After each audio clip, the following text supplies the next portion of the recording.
যুদ্ধবিধ্বস্ত গাজা উপত্যকায় অন্ধকারের মধ্যে ভবিষ্যতের স্বপ্ন বাঁচিয়ে রাখার লড়াই চালিয়ে যাচ্ছে গাজার শিক্ষার্থীরা। বিদ্যুৎ সংকট আর চরম দারিদ্র্যের কারণে অনেকেই এখন পড়াশোনা করছেন তাঁবুর ভেতরে মোমবাতির আলোয়। আরও জানাচ্ছেন ইমতিয়াজ আহমেদ। গাজা সিটির অস্থায়ী তাঁবুতে সন্ধ্যা নামলেই নেমে আসে ঘন অন্ধকার। বিদ্যুতের খরচ, জেনারেটর কিংবা সৌরবিদ্যুতের ব্যয় বহন করতে পারছে না বহু পরিবার। ফলে শিক্ষার্থীদের ভরসা এখন ছোট্ট এক মোমবাতি।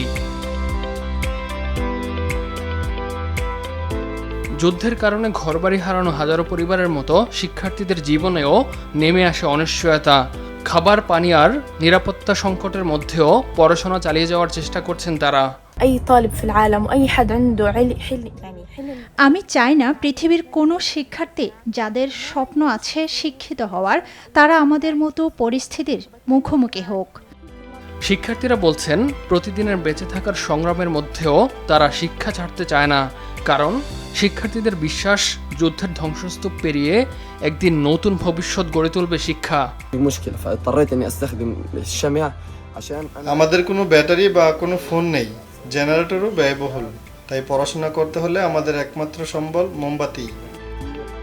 অন্ধকার তাঁবুর ভেতরে মোমবাতির ক্ষীণ আলো, আর সেই আলোতেই বেঁচে আছে গাজার তরুণদের স্বপ্ন। ইমতিয়াজ আহমেদ, RTV।